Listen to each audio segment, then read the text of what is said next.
नमस्कार दोस्तों, मैं हूं अरीशा गजल और आप देख रहे हैं द फैक्ट इंडिया। आज हम बात करने वाले हैं उस मुद्दे पर जिसने पूरी दुनिया की नींद उड़ा दी है। 20 जनवरी 2025 को जब डोनाल्ड ट्रंप ने अमेरिका के 47वें राष्ट्रपति के तौर पर शपथ लिया था, तो शायद उन्हें लगा था कि वो सिर्फ अमेरिका नहीं बल्कि पूरे 193 देशों के राष्ट्रपति बन चुके हैं। जहां मन आया वहां पर उन्होंने टैरिफ लगा दिया, जहां मन आया वहां पर उन्होंने अपना दबाव डालना शुरू कर दिया और यही उनकी पॉलिसी बन जाती है एक तरीके पे। पहले चाइना ने उनको करारा जवाब दिया और फिर इंडिया ने भी पलटवार कर दिया। रशिया और जापान ने भी उनको आंखें दिखाई और अब बारी बारी सारे देश जो है उनको जवाब दे रहे हैं। और अब एक छोटा सा देश का नाम हमें सामने आता दिख रहा है जिसका नाम है ताइवान। ताइवान का जो मामला है वो हम आपको इस वीडियो में बताएंगे, तो इस वीडियो को पूरी तरीके से आखिरी तक जरूर देखिएगा। ताइवान एक ऐसा देश है जिसने ट्रंप को ऐसा झटका दे दिया जिसकी गूंज जो है पूरे देश में सुनाई दे रही है। अब आप सोच रहे होंगे कि आखिर ताइवान इतना अहम क्यों है और उसने ऐसा क्या कर दिया। तो सुनिए, दुनिया में जितने भी सेमीकंडक्टर्स बनते हैं उनका लगभग 50% प्रोडक्शन जो है वो केवल ताइवान करता है। यानी अमेरिका की सबसे बड़ी टेक कंपनियां एआई से लेकर आईफोन तक सब कुछ ताइवान पर ही डिपेंड है।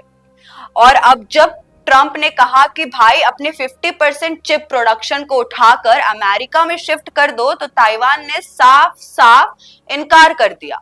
ये पॉसिबल ही नहीं है, ऐसा ताइवान बोलता है। सोचिए, एक छोटा सा आइलैंड जिसने दुनिया की सबसे बड़ी सुपर पावर को सीधे सीधे ना कर दिया। यहीं से एक गेम चेंजर का सिलसिला शुरू होता है। असली कहानी यहीं से शुरू होती है। अमेरिका हमेशा से ये करता आया है कि मैन्युफैक्चरिंग बाहर करो दूसरे देशों में, उसके बाद जो प्रोडक्शन है उसको असेंबल करके मेड इन यूएसए का ठप्पा लगा दिया जाता है।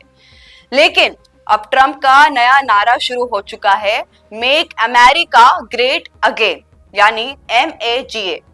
ये मैन्युफैक्चरिंग अमेरिका में होनी चाहिए, ऐसा ट्रंप कह रहे हैं। इसके तहत प्रॉब्लम ये है कि सप्लाई चेन बनाना इतना आसान नहीं है। टिम कुक, एप्पल को भी ट्रंप ने धमकाया कि जो प्रोडक्शन इंडिया में कर रहे हो वो उठाकर अमेरिका में लेकर आओ। यानी टिम कुक ने कहा कि भाई ये काम करने में हमें 5 साल लग सकते हैं। इतना बड़ा इंफ्रास्ट्रक्चर, रॉ मटेरियल्स और लेबर लाना इम्पॉसिबल लग रहा है, पॉसिबल बिल्कुल नहीं है। तो सवाल ये है कि अगर एप्पल जैसी कंपनी, इतनी बड़ी कंपनी इजीली अपना प्रोडक्शन शिफ्ट नहीं कर सकती है इंडिया से अमेरिका, तो ताइवान सेमीकंडक्टर मैन्युफैक्चरिंग कंपनी यानी TSMC कैसे शिफ्ट कर सकती है ताइवान से अमेरिका के अंदर। अब आपको ये भी समझना होगा कि चाइना और ताइवान के बीच पहले से ही तनाव चल रहे हैं और बार बार ताइवान की जो सिपाही है वो फाइटर जेट्स भेजते हैं। वॉरशिप बिल्कुल चला हुआ है, वो रुका हुआ नहीं है। और इसी बीच जब ट्रंप ने ताइवान की 8 बिलियन की फाइनेंशियल मदद जो है वो रोक दी, तो ताइवान ने भी पलटवार कर दिया और साफ कह दिया कि हम अपनी मैन्युफैक्चरिंग टीम को अमेरिका में शिफ्ट नहीं करेंगे, मैन्युफैक्चरिंग चेन को अमेरिका में शिफ्ट नहीं करेंगे टीम के साथ साथ। तो दोस्तों, असली बात तो ये है कि अब अमेरिका को सब तरफ से जवाब मिल रहा है। अमेरिका अकड़ दिखा रहा था कि बाकी दुनिया चुपचाप उसकी बात मानती जा रही थी। आज हालात ये हैं कि ताइवान जैसा छोटा देश भी अमेरिका को करारा जवाब दे रहा है।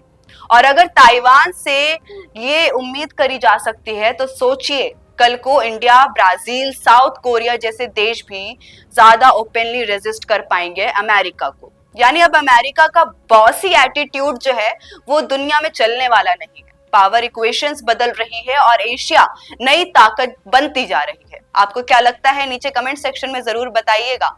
जाते जाते इस वीडियो को लाइक करना मत भूलिएगा और सब्सक्राइब करिए द फैक्ट इंडिया। बिजनेस अच्छा हो सकता है, लेकिन अगर नाम नहीं दिखा तो पहचान कैसे बनेगी। अब टेंशन छोड़िए, द फैक्ट इंडिया आपके बिजनेस को देगा वो पहचान जो पूरे राजस्थान में हर किसी तक पहुंचे। न्यूज चैनल पर विज्ञापन, पॉडकास्ट और प्रमोशन के जरिए आप सीधे 5 लाख सब्सक्राइबर और 10 करोड़ से ज्यादा व्यूज तक अपनी पहुंच बना सकते हैं। तो देर किस बात की, आज ही द फैक्ट इंडिया से जुड़िए और अपने बिजनेस को बनाइए हर घर का नाम।